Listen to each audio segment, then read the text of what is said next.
And it's your boy Jose Ortega, Non-Millennial Millennials Podcast, No Remorse Podcast Network, House of Spades Media, episode 82. Before I bring in my mans, I got to get these ads off real quick because I just want to dive straight into the shits.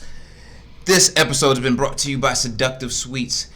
If you need any type of cakes, with sprinkles, all types of glittering and shit, you need something for a birthday party, a funeral, we do those too. You need something for a wedding, we got those too. Seductive Sweets, everything you need. If your taste buds is pussy, they also got the gluten-free for you too. So just keep that in mind. Whatever you need at Seductive Sweets, Instagram, Facebook, all that. And also by Success GPS, as I am a Black-Dino man that's doing this podcast right now. A lot of my peoples have bad credit. So, if you need to get your credit from in check, because you know what I'm saying, you want to buy that car, you want to impress that chick on Instagram by getting her a new bag that you really can't afford, you feel me? Success GPS. Get your life together at Instagram _success_GPS. I know it's a lot, but follow me here one time. But, to the shits. Like I said before, episode 82, I'm here with Detroit's own nerdcore artist, producer, like the man behind some of my favorite tracks by some, like one of my favorite artists, Crimson Alchemist, like Trust the Process, Momentum, 1/3 of the production duo Soundproof. I got my man's Mark Cooper here with me today. How you doing, bro? I'm doing great. How about you? I'm surviving, bro. You know what I'm saying? Every day, but the hustle always goes. That's how life is. Yeah, one day at a time, you know what I mean? Yeah. But last year, I just got privy to who you were. Okay. You're the manager for one of my favorite artists, friend of mine, Crimson Alchemist. Yeah. And I assumed everything that coming from you was just like management. I figured you were just the man behind the scenes, and then I see the production tag for Trust the Process, and I'm like, oh shit. And then I hear I Am Player One, and I'm like, oh shit. Yeah. So it's like you covering like 3 different bases of the game and the culture. So I'm just gonna start like real talk for from the origin. So where did it all start for you? Well, to be honest, I started probably while I was 16, 17. I was in high school. Everybody wanted to rap then. I think that was 2004 in that era. Everybody wanted to be G Unit. Mm-hmm. So every bar came with "I will shoot you and kill you." But at the same time, you can come over and have Rice Krispie treats. That's real life. That was what it was. Mm-hmm. But I started rapping then, and of course, everybody raps about the easiest. This is the thing that people got to understand. Oh. People rap like the individuals that they hear and say, "Hey, I want to rap like them." Mm-hmm. So you'll get the consensus of individuals that'll be like, "Oh, they just trying to do this mumble rap. Oh, they're just trying to do that." Mm-hmm. Well, what if that 16-year-old heard Lil Yachty and said, "Hey, I want to do that." Yeah, you have to look at it from that aspect. Absolutely. So the people who are 94 and heard Big Daddy Kane was like, "Look, I want to rap." Mm-hmm. So they rap like what? Big Daddy Kane, right? Absolutely. So if somebody heard Soulja Boy and it's like, you know what, I like to do rap songs with dances and stuff too, they start rapping like them. Mm-hmm. So it's an influence thing. Right. So that's where those things belie. So the old heads are going to say this, the new kids are going to say that. Right. So it's a never-ending argument because it depends on the origins of where they wanted to start rap. Mm-hmm. And that's something to also take into account. So I was doing that at first. And then one day I woke up. You had some G-Unit bars? Oh, yeah. Everybody had some kind of gun bar that was related to a person, place, or thing. Right. Punchlines. No, oh, yeah, absolutely. Yep. My main influence was Cassidy. So, 100. So I liked the bar and punchline set up on each things. You know what I mean? Were you like the freestyle, lunchroom guy? Or did you just, write your bars? Well, to be honest, we really didn't have a circle like that at our high school, unfortunately. Some people could rap, some people couldn't, and they just kind of kept it on the hush or whatever, or they kept it in their groups or their circles. But I unfortunately did not have that lunchroom time. Oh, damn, that's I battled people in high school, but I never had that lunchroom cipher time, though, unfortunately. Damn. That's wild. It wasn't enough niggas that wanted to do that shit.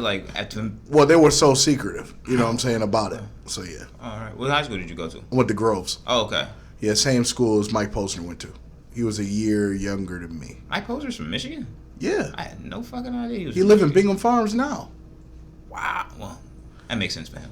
Yeah. It definitely makes he sense was for Mike literally Poser. down the street. I mean, I knew him personally. You know what I mean? We used to do beats and battle and things like that. Like, Okay. I've known him before to come up. Wow. So I've known him since middle school, but I mean, it's the same, you know. Yeah, like it's just like somebody that you just know, like since before. Yeah, because because he used to rap before he was doing the singing and the singing pops shit. and stuff. Wow. He used to rap. Was he nice? He was straight. Oh, okay. All right, for sure. Mike Posner. Shout out to Mike Posner. I ain't really paid no attention to him in a minute. Oh yeah. So the rap started for you in high school. Did that come in segment like together with production? No.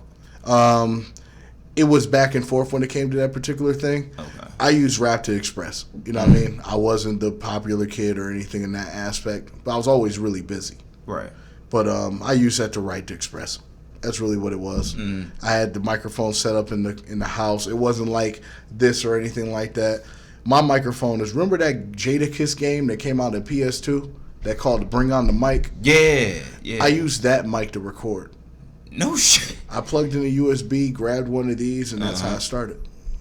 It always starts from the simplest things. Like the simplest things and like the shittiest equipment in the smallest room. Yep, plugged it in with Cubase LE. Yeah, Yep. that's where it always starts. That's the rawness of hip hop. Like, you know, that purity that it does come from, like the concrete from somewhere for every single artist. Like it is like that purity that's there.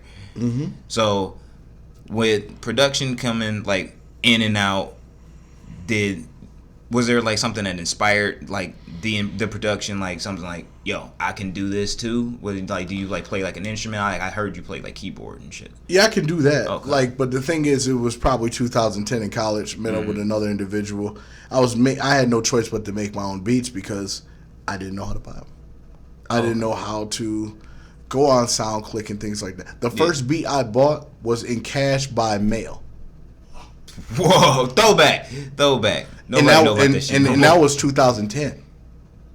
Damn, nobody know about that shit no more. Nobody. That struggle is like gone now. It's like so easy to just get on and be like, yo, let me DM this producer. Yo, I want your beat. How much you charge? You know what I'm saying? And Cash App, and it's an instant almost. Exactly. And so like, I know artists that try to like do that like stand off from that shit. Like, I don't want to buy someone else's beat when I have a beat in my head and I feel like I could do it better. Like, right. I feel like then when Kanye, like last year, people was like, when he said like, yo, I want to do everybody else's album better. Like, some people looked at it as a cocky thing, and sometimes that's the way to go, because it's like, if you hear it and you just hear this magnificent sound and you can just put that out so much cleaner your own way, you ain't got to settle for anything less, you know? Agreed. And I think that's genius, but it's hard as fuck to do. You know what I'm saying? Like, for sure. So, I think my next question would be, and it's a deep question. Okay.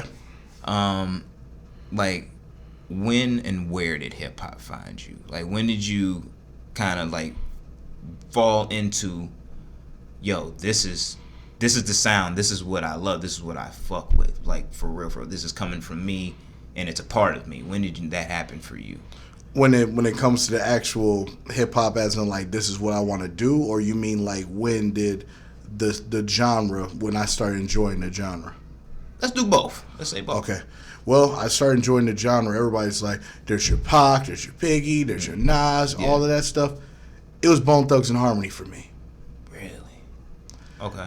Because I was always the individual who listened to Michael Jackson and all the older stuff. Right. And I always liked harmonies. Mm-hmm. So by combining both of those styles together, I actually made something. Although, as a kid, I mean, I saw it on the box. Mm-hmm. I didn't see it, buying a CD or anything like that, because my parents wouldn't have me buy that. You know what I mean? Right. At that time, I'm like 7 or 8. I'm like 7 or 8 years old at that point. You know what I mean? So I've always had Michael Jackson records and and all the older stuff, because my family's a little older. So I've heard all the things from the vinyl records and all that. Mm-hmm. But Bone Thugs and Harmony inspired me just because of the concept of that. hey, you can sing and you can rap too. You don't necessarily have to be this individual where it's just strictly this lane or that lane. Exactly. So the fact that they did that with 4 or 5 people, it was like they did boy band stuff before that was even a thing. Yeah. You know what I mean? Yeah, for hip hop too. For hip hop on that. So if it wasn't for that, you probably wouldn't hear Migos today. And I'm not saying it as in like that's where to draw an inspiration from. Mm-hmm. But having three people on a song, on a rap song, makes that into a whole nother entity. Yeah, when it comes to that. Yeah, when they work off each other that way. Yeah. But if it comes to rap and being inspired of it, of course it's gonna the Eminems, the Royces, Cassidy, of course, Fabulous. Yeah. I liked all those because they actually had bars where you could be like, I get it. Yeah. See, and sometimes when it comes to rap, it's hard to listen to people and get it. Yeah. Completely And when they do the punchlines yeah. and stuff, then you have an aspect to understand how he set that line up together. Mm-hmm. And that's entertaining. Yeah. And that's also entertaining for somebody who watches battle rap. Right. Battle rap was also, you know what I mean? I like Murder Mook and Iron Solomon and, and Quest and Marv and all those individuals. Okay. I looked up to them because it was more than the beat. Yeah. It was more than that. You would have to literally be able to convince me, is this dope? Yeah. And that's what battle rap is about. And that's what a lot of lyricism is about. Mm-hmm. You need to prove to me, why should I listen to more of your catalog? Absolutely. I can't agree more. I can't agree more. It's like I never so you're all about if you're gonna be in the booth, you gonna give 110%. Like no doubt. No matter who song you want. Exactly. Like people ain't doing that shit. It's like they leaving up on certain people's tracks. Like, oh, I'm here with a friend. Like I'm gonna just give him like this little 15, 16 bar over here real quick. Like, me personally, as a manager, when I have Crimson in the booth and she's rapping with somebody else, I tell her to give them a body bag. I tell them to give a link to Amazon.com for the pack of body bags, and you send that right after in the email. And that shit shows. It's like it delivers right off. Every single time. But that's the thing you want to do. But at the same time, you don't have to be aggressively the best 16. You want to have the most memorable 16. Absolutely. You know what I'm saying? If we're talking about our catalog, there's a difference between Flu Shots and Soul Purpose. Right. Get what I'm saying? Absolutely. It's the same kill, but it's somebody that can remember or resonate with the verse. Exactly. You know what I mean? You don't want to honestly cannabis everything because then people are like, wow, that's too much. Yeah. You just got to fit what's necessary for the track. Right. And it shows some variety. The Goldilocks comparison. You know what I mean? You want things to be just right. Mm-hmm. And if you keep doing that and giving that intensity and dedication and things like that, then it's just something that's called a polished sound. Yeah. Like perfect example. I've never heard a whack Ludacris verse. If you say in verses, I 100%. 100% I can agree with you. I mean, other tracks, whatever, but I'm just saying on the verse aspect. I never heard anything like that. Yeah, like Ludacris is also another underrated artist due to either, I don't know whether we see him too much, like as far as movies goes, and it just starts to discredit his hip hop reputation, or if it's, he hasn't made a, I guess, quote unquote classic in so long that people just disregard it. But he's also one of the greats. Like he's, before the South was really popping. Yep. For real. Like he was one of those guys that was leading that in with T.I. and everything, Yeah, he was a DJ at first. I heard that. Yeah, he was a DJ, and then they said, "Forget, I'm gonna spin records," and then that's where it brought to life. And then afterwards, I think he went into real estate in the middle of the movie process and things like that. So he did step away from rap. Yeah. But yeah. I mean, like you got to be a jack of all trades, just like you. You know what I'm saying? Kind of consistently keep that bag going. Like I don't see today, not unless you're a supreme artist, like that superstar artist, that you just making a 100 comfortable living just off bars alone. Yeah. Because it's like if you sign to a label, the label gonna fuck you over for more than half of that check. Like they gonna get their piece, management, promotion, all that shit. They eat, and then you eat ass. So it's like And then if you know, doing it the independent way, it has its, you know, its own struggles too. So it's like, that is like something that's so hard for, you know, people to just overcome in the artistry, to just being one dimensional. Like, you have to do more. I agree. Yeah. When did like management come in? Because like I said, like we've discussed, like you've been with, you know, the artistry, then, you know, production. When did management come in? Because that's business. Like, that's going from like the stew to, you know what I'm saying, the conference room. Well, I could just start off like this. A lot of people don't know this. I have 2 college degrees for marketing and business administration at Wayne State. No shit. So I definitely did that. And, you know, I heard about Crimson through a mutual. Mm-hmm. And I was like, you know, she's dope. So I wanted, you know, as on a producing kind of particular end. Right. But when it comes to management, it's like, she's the first person I ever managed, actually. Okay. And it's not like I was sitting there thinking, oh, I got all these moves, now I got all these connections, now I need this artist, I'm gonna make this record label, Rental Records, and then, you know, right. and then try to think that you're gonna cash clout off of that. But it's more than that. Timberland said it best. Stop chasing the artists that are already on. Find an artist that you believe in and build the sound around that artist. Because not only that, the artist already feels that you're there in their corner and you've been in their process the whole time. Right. And then that's where the trust and the loyalty comes in. And then afterwards became the best of friends. It became basically family. Oh. So it was one of those things that, and she was like, you know, she was just wanting to get to the next spot. Mm-hmm. You know what I mean? And you wanted to help her get to that next spot. Exactly. You know what I'm saying? And that's the best way of doing it. But then again, you know, think about it, you know, you spoon feed yourself. You're like, so what makes you think you the person that get her to the next spot? Exactly. When you the rapper as well. Mm-hmm. And that's a hard pill to swallow. It's one of those things. It's like, are you willing to give up the opportunities that could have been given to you for somebody else? Right. And that's a question you got to ask yourself every day. Yeah. And what I was able to do is I said, you know what? She works hard. She puts in the dedication. She puts in the work. She puts in more work than the average anybody. Right. And what I like to do in my management is I want to tell her everything that I know. So just in case if there's ever a falling out or she finds a better opportunity than me, she knows how to handle herself. True. And a lot of managers don't want to do that. They want to leave everything in the dark. So the artist becomes dependent. Yep. Yeah. And then, you know, that 7-figure contract comes out of nowhere. Mm-hmm. And then they're like, yeah, I want to make sure I get my 30% on that. So they basically eating off the moving lottery ticket is probably the best analogy I can give you. Yeah. The continuous lottery ticket to where I could just wait until that number is called. But I don't have to buy it more than once. Yeah. I just paid $1 just putting the opportunity out there. And I'm going to wait until that time comes. Right. And there's a lot of people like that. Yeah, like that's I think the ethical people that are within hip hop and within the industry, because the latter to what you just explained, someone else would say, well, that's the industry. Yeah. Like then that's the way it is. It's like I'm take my 30%. You know what I'm saying? I know what I know. If they still with me, they fucking with me. I'm still gonna be here. You know what I'm saying? Like, but it's like that dependency. You know, like I like the transferring over of knowledge. I think that's just like important in the game, just period. Right. Because it's like if you see how like shit just shifts.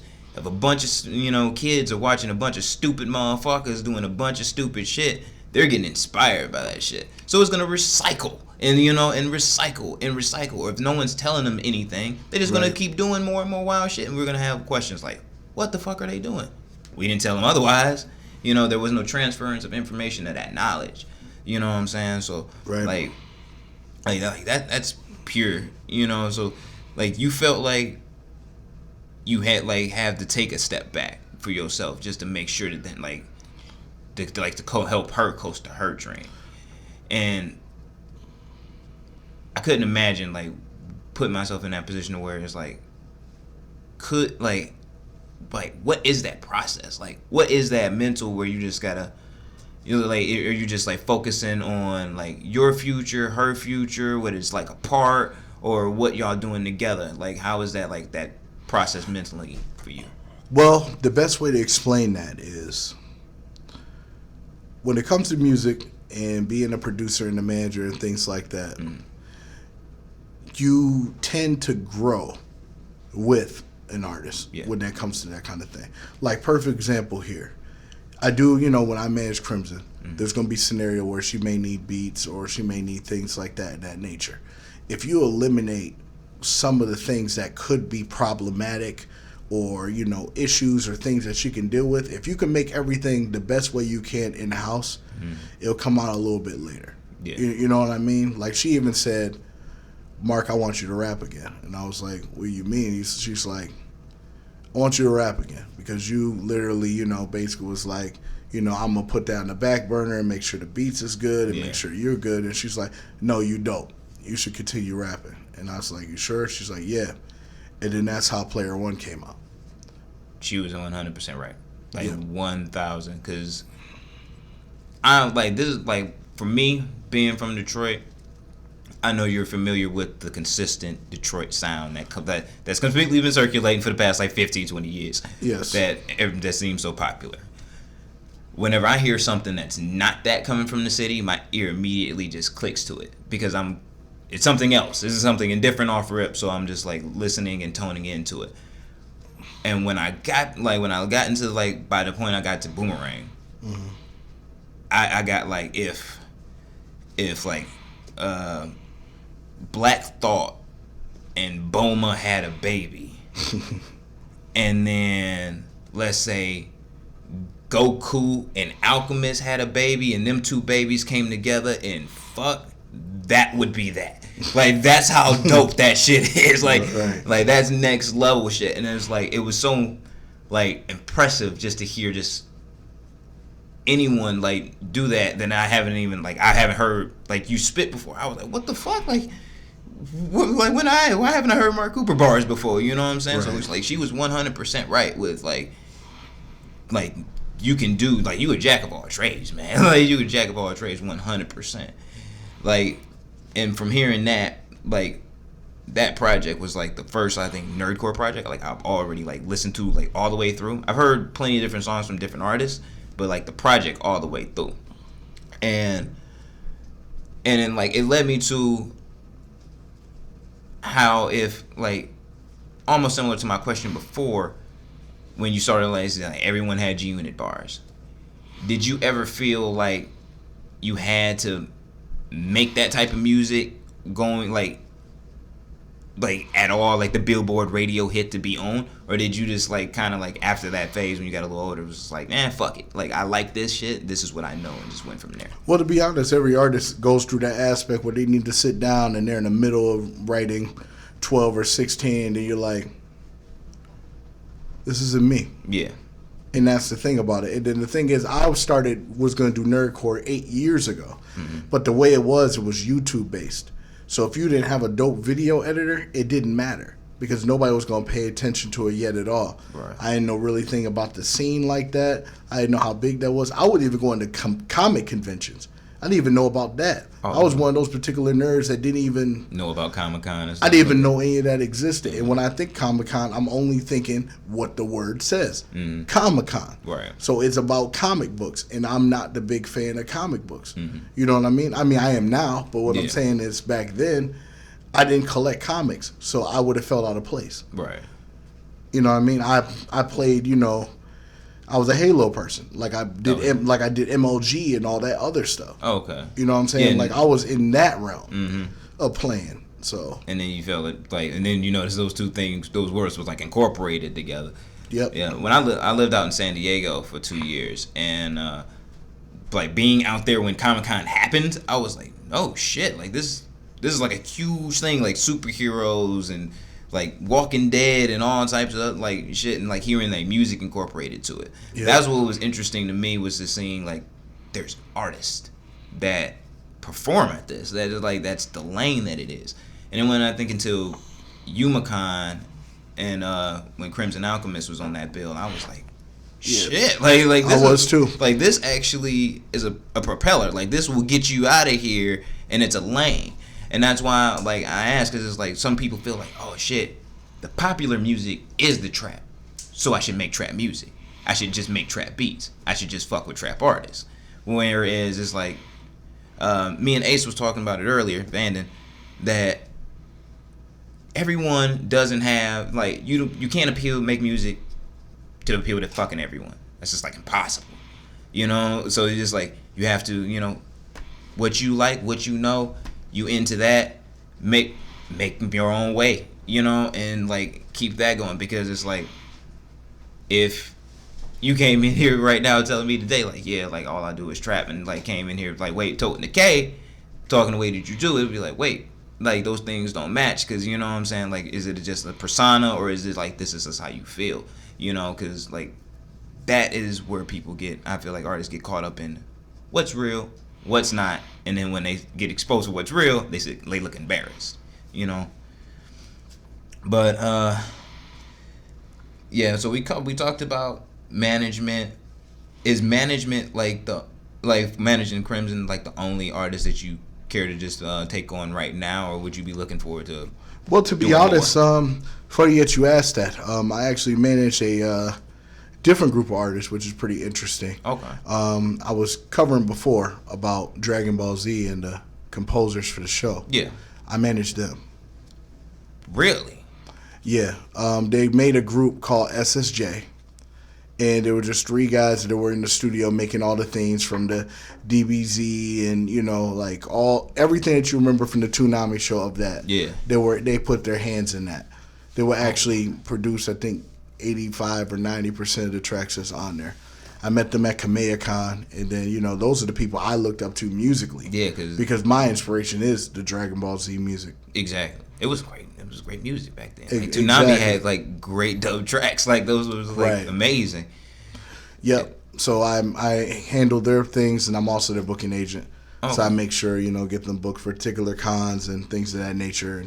And what genre are they in right now? I want to say they're alternative. Alternative? Okay. Yeah, they basically like a band. There's not any vocalists or anything like that. Yeah. It's an instrumental band that basically plays and basically covers themselves in concerts. They performed at YumaCon this past year too. Okay, like that's dope, like, and that shows for like diversity. You know, like the ability to manage a variety of different types of different acts. You Exactly. know? Like, bruh, you bust your shit now. Like I fucks with it because it's like it's rare to see someone trying to tackle, like I said, like all aspects and be a jack of all trades when it comes down to hip hop. And so, from the production standpoint, going back, I know you're like 1/3 of the group Soundproof. Yeah. Let's start off with people who just don't know. What is Soundproof and where did it begin? Well, Soundproof is a collective. It's me, DJ Fluff, my cousin, and my partner Blizzard. All right. They know us for producer battles and producing a lot of different things. Blizz produced Agni Kai. Oh shit. Okay.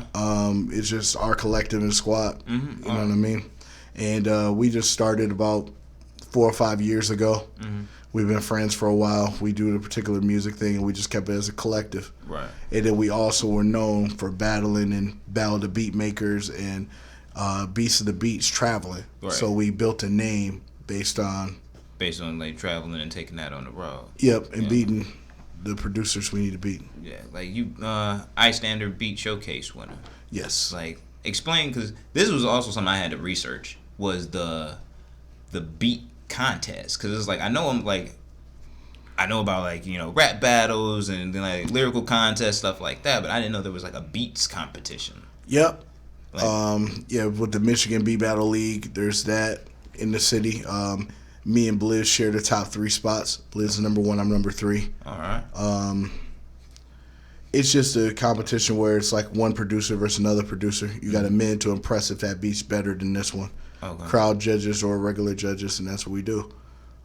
That's dope. Like I just, like, it's the simplest way, like simplest thought process ever. Because I'm like, it can't be that complicated, but it's like, that's dope. It's not complicated, yeah. And I know like that had to be its own thing, you know, like to go from like entering into beats, you know, like beat showcases, and then like winning them and like taking rank. Like like taking thrones on motherfuckers and saying like, yo, I'm here, this is my spot. And how long, or from when you started to take producing seriously to when you won your first beat showcase?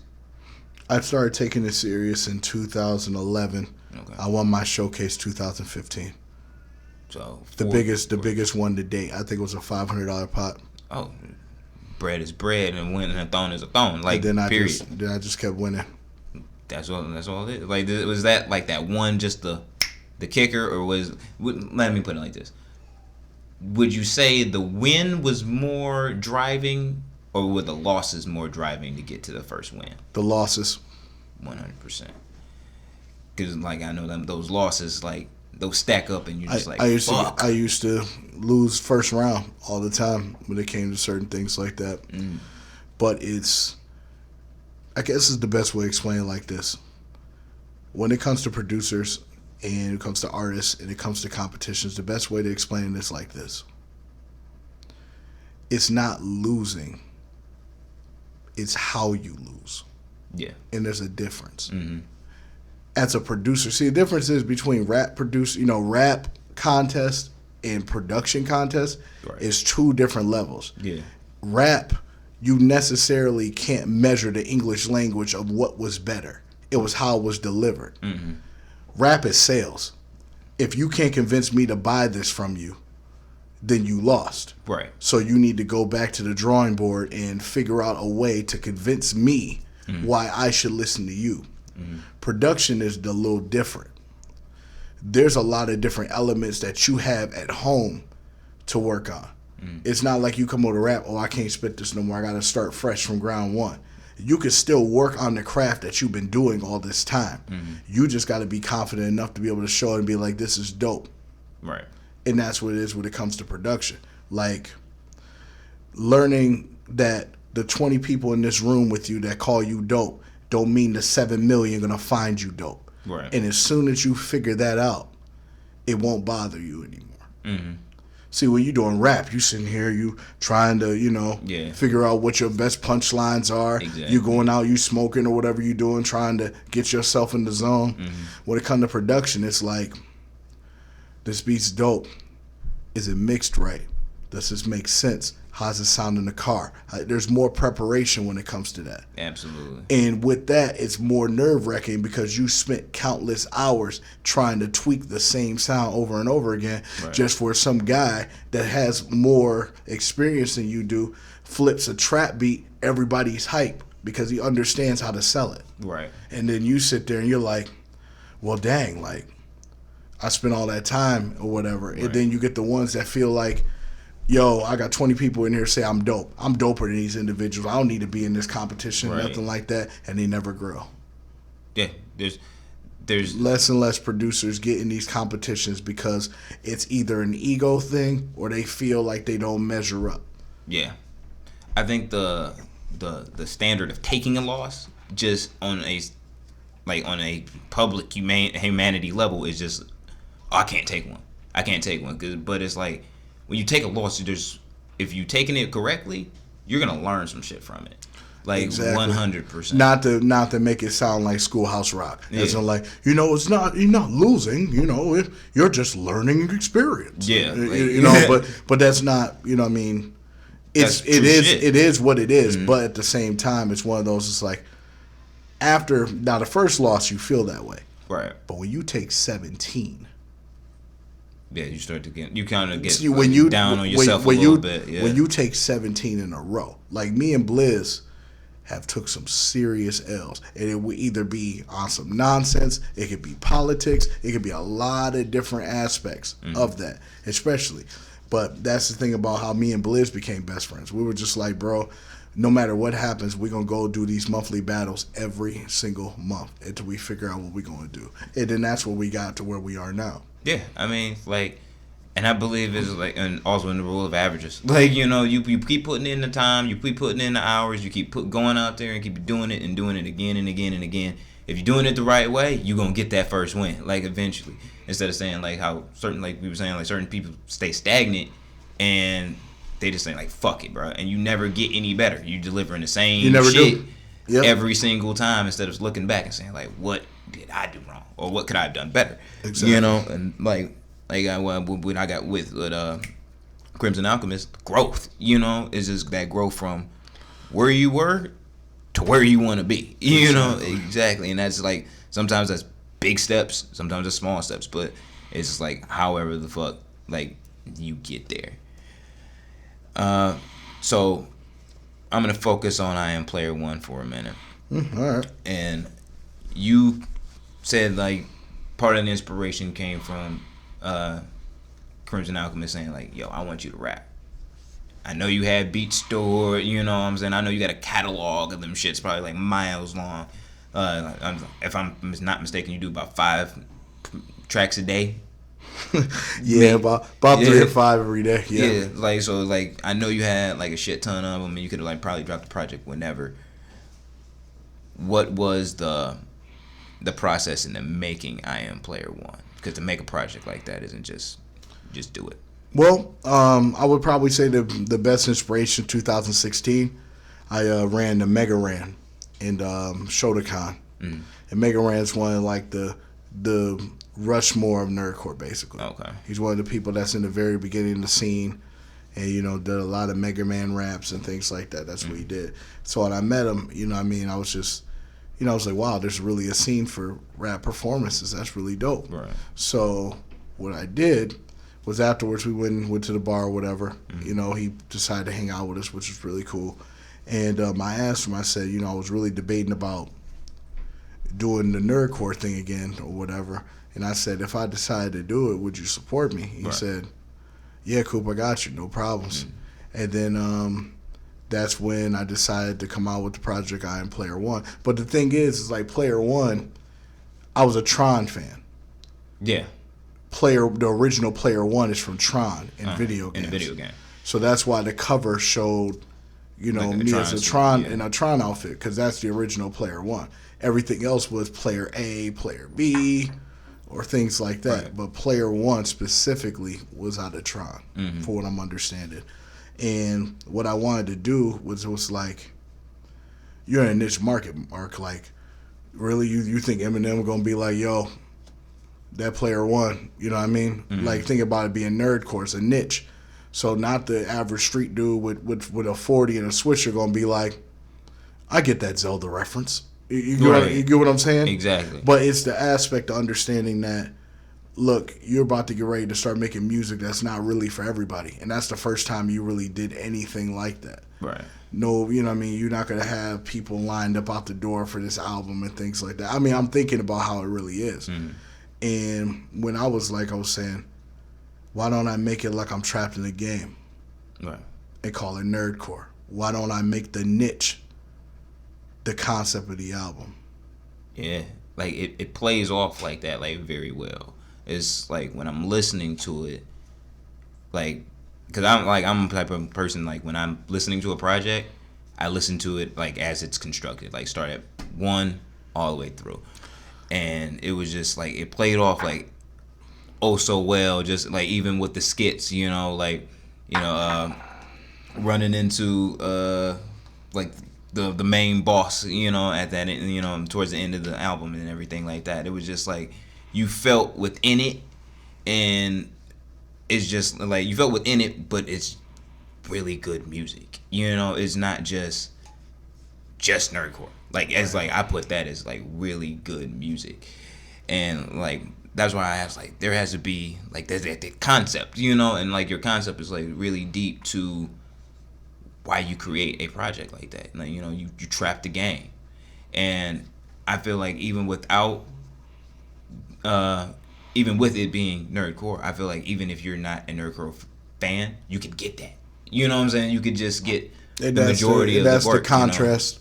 You know? The best way to when I did it was I Am Player One. You know what I mean? But the album is still called Mark Cooper I Am Player One, right, which is a segment of it. And the new album that comes out March 2nd, actually, with a release party, is called The Allspark. The Allspark. And that's basically bridging off of the way to get out of the game is with the Allspark. Get the Allspark. And then that's where the next album comes in, and then you see me actually do it. Like the play on words for I Am Player One, it's the tutorial. That whole thing is the tutorial. That's deep. That's deep. All right. So it's not like, I'm doing all these little challenges, nothing like that, because she said you got to go through the level bosses. I didn't do any level bosses whatsoever in that entire project. Makes sense. So now, you know what I mean? Yeah, I'm gonna say the next Allspark gonna be dope then. Like, because if that's the tutorial, that's the warm up to the next joint. Like, that's gonna be fucking crazy. Like, straight up. Do you mind if we play an untitled, like, unreleased track that you had in process for I Am Player One? Yeah, we can do that. We got an exclusive here. It's like first exclusive like track that we've ever gotten. Period. Like on the show. So we're gonna drop the untitled track from Mark Cooper from like the process of I Am Making Player One right now. All right.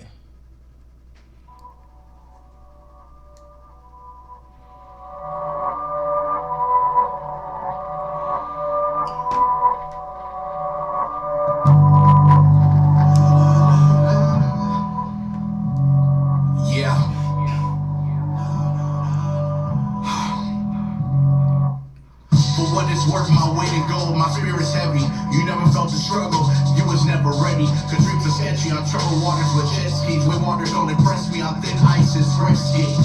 Authors to these kings through the nights of justice. Don't discuss it, cause having doubts is not productive. I won't trust it, like a scheme full of pyramids. Winning is never easy, break it down to the never end. No real timber is offbeat, no ad-libs. Falling short despite all efforts that your parents did. Embodying what you never find. I'm settling for the ceiling simply when you scared to climb. Keep that in mind, my soul is well treated. Powers combined, Captain Planet, heart rate still needed. Sit calm, Rollo, good love when I preach it. Hope you can get back when I repeat it. I used to stare at my problems, suffer through the consequence. Never dropped my sword, I was overfilling with confidence. And time was spent with hourglass material for the obvious. Past the rest of case, reach the faces of accomplishments. Flow off the perimeter, dream of special moves like a wrestle out these finishes. Into the positives, dashing from the images. See the sign in the swindlers, no one can be the enemy. Mind so finicky, 94-6 stickily. Wilder than dead while the scene at your school assembly. Pressure's always on me, I will shine eventually. Till you see the diamonds reflecting off the victory. In the dirt like feeling little to feel. Looking for words, I know the birds sleeping still. On the real, I'll do more than what they will say. Go harder than Jolly Ollie Man did on career day. I've been hungry, suffered at the lunches though. Cause I remember I was lunching on Lunchables. Trying to figure out whatever direction now I'm trying to go. Got enough in when I was working up in Domino. Same woes that Blizz and Crimson can feel. In January, enough bills to give me the chills. Keep it 100, not keeping the mill. The ones that screw you over, the ones that get you the drill. Got bars most media can't handle yet. Four girls, R. Kelly live, so scandalous. No scope, take the halo as a favor. I'm making Mr. Freeze while pull out the Schwarzenegger. X and O, it's gonna be a Cats game. Having more missing it. 10-10's last name. I got the brain to take over the world. My pinky is in the sky for the fancy boys and girls. Rocking a turtleneck sweater. Oh shit. Check the attire, know I'm suited to be better. Never had a ruler, cause I fail it to measure. I know I'm the one, so exit the Nebuchadnezzar. I'm lyrical to my sword. My killer instinct is full door. I can't ignore moves that make things happen. Cause I have passion, beast ass man. I was told tagging, you were still bragging. So why we have a connection if you're still lagging? I can hardly imagine. You take a heart of a dragon. Till then, I'll be on my P's and Q's. Try to scramble out the words that I wanna use. If you think you at the end, you don't got a clue. Until the challenger appears right in front of you.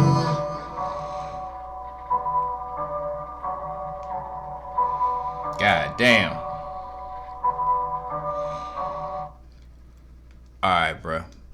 I'm hyped about that Allspark. I'm hyped about that because that shit right, like, that's cool. Like, that's amazing. Like, that's amazing from production to the bars. Thanks. Like that's. Did you make that beat? Yeah. Bruh. Like, God damn. Because, like, when I was doing research on you, I kind of started from, like, your, like, the start. And I started just listening to beat packs and kind of, like, just scrolling my way up. And then I, in preparation for the show, just listen to I Am Player One. Right. Bruh, that, goddamn. Like, from where your start was, from where, like, at least I heard it, to that untitled track, that's amazing, bruh. Like, I'm definitely like hyped up and like geared up for Allspark. You said that dropped what, March 23rd? March 2nd. March 2nd. Oh shit. Ooh, dope. So where's it gonna be out at? It's gonna be out on all streaming networks, you know that. And the release party's at D Tribute. So if you want a exclusive copy of it, physical, I'll have it there. Oh shit, I will definitely be there. Like, cause, like I'm gonna need two. I'm gonna need to have one in the plastic. I need one for the plastic for sure. Oh yeah, no problem. So before we wrap this up and like get out of here, just a couple last minute questions. Really, what do you want your footprint to be on hip hop? Well, to be honest, I never really thought about it like that. Deep questions. Nah, it's one of those questions where it's like, I just want to do what I want to do. I just want to do what I love to do. Right. I don't necessarily have to be the forefront or the next step or the next level, because just do what you love to do. Sometimes putting titles on things, you know, like saying, I want to be the next Jay-Z of the generation. I want to be the next J. Cole. I want to be all this stuff. Yeah. I just want to be Mark Cooper, man. That's true. You know what I'm saying? That's a dope answer. You know what I'm saying? You want to be you doing what you do and what you love to do it the best way. You know? Exactly. Like, love what you do, man. There's too many trying to trace themselves with greats. You know what I mean? Everybody would like to say, yeah, I would like to be the next Eminem. Absolutely. But he's Eminem. Yeah, like who? There's no next you. Right. You know what I'm saying? And sometimes when you do that, your inspirations change. And then when you have your inspirations change, now you are the next him. Right. Because you sound exactly like him. Like, but you're not gonna be happy about it. If that's the case, make a program of all the things Eminem has ever said. I mean, word for word. Put it into a bank and make a Mad Lib and basically have nothing but Eminem inspired verses and just rap those. Oh, eventually, I believe they're trying to get to that point. Well, especially with the hologram shit. Oh, they definitely trying to get to that point. There's a website already out for it. Really? Yeah. Like, how many holograms is there now? Like, not even the holograms. I'm talking about the verses. Oh shit, that's. But I mean, it is what it is. It's a business. Yeah. And you gotta look at it for the best aspects. But all I'm saying is that if you're gonna do music and all that, do it because you love it. Yeah, don't do it because it could get you something later. Absolutely. And then that's where people fall short. Exactly.